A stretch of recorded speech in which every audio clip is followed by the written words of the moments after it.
অনিক চৌধুরী কি তবে এবার সত্যিই একা হয়ে পড়ল? একদিকে সাব্বিরের টাকার গরম, অন্যদিকে ওমর জাফরের মতো শক্তিশালী শত্রুর হুঙ্কার, সব মিলিয়ে অনিক চৌধুরীর পায়ের তলার মাটি কি আজ সরে যাচ্ছে? গরিব ঘরে রাজপুত্র সিরিজের ৩৩তম পর্বে আমরা দেখলাম এক চরম নাটকীয় মোড়। আজ আমি এই পর্বের সেরা কিছু দৃশ্য এবং আগামী পর্বে কি ঘটতে পারে তার এক এক্সক্লুসিভ আপডেট দেব। পর্বের শুরুতেই আমরা দেখি মেঘলার ওপর হামলার সেই বীভৎস দৃশ্য। অনেক নিশ্চিত যে এর পেছনে সাব্বির আর বৃষ্টির হাত আছে। 1:09 অনেক যখন বৃষ্টির সামনে গিয়ে সাব্বিরকে চড় মারে, তখন পরিস্থিতি চরম আকার ধারণ করে। কিন্তু সবচেয়ে অবাক করার মতো বিষয় হল অনিকের আত্মসম্মান। মেঘলা তাকে নিজের বাড়িতে থাকার অনুরোধ করলেও অনিক সাফ জানিয়ে দেয়, কারও দয়ায় নয়, নিজের যোগ্যতায় ফুটপাথে ঘুমানো তার কাছে অনেক সম্মানের।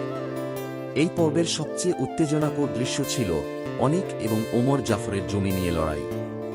সাব্বির যখন টাকার দাপট দেখিয়ে অনিকের জমি দখল করতে চায়, তখন সেখানে হাজির হয় খোদ ওমর জাফর। 13:02 ওমর জাফরের সেই সংলাপ। ওমর জাফর প্রথমবার মানুষের সম্মানের কথা ভেবে ছেড়ে দেয়, দ্বিতীয়বার শুধু লাশ পাঠায় পুরো দৃশ্যটিকে অন্য মাত্রায় নিয়ে গেছে। 14:44 অনিক কি পারবে এই দানবীয় শত্রুর হাত থেকে তার পৈতৃক জমি রক্ষা করতে? অন্যদিকে বৃষ্টির চরিত্রে এক অদ্ভুত পরিবর্তন দেখা যাচ্ছে। সে সাব্বিরকে অনুরোধ করে অনিকের জমি ফেরত দিয়ে দিতে 19:25। কিন্তু সাব্বির কি আসলেও বৃষ্টির কথা শুনবে, নাকি সে তলে তলে বড় কোনো ফাঁদ পাচ্ছে? আগামী 34তম পর্বে আমরা হয়তো দেখতে পাব অনিক চৌধুরী আর ওমর জাফরের মধ্যে এক রক্তক্ষয়ী সংগ্রাম, যেখানে বৃষ্টির অবস্থান কি হবে সেটাই দেখার বিষয়। আপনার কি মনে হয়, অনিক কি পারবে তার হারানো সাম্রাজ্য ফিরে পেতে, নাকি সাব্বির আর ওমর জাফর মিলে তাকে চিরতরে শেষ করে দেবে? কমেন্ট করে আপনার মতামত জানান।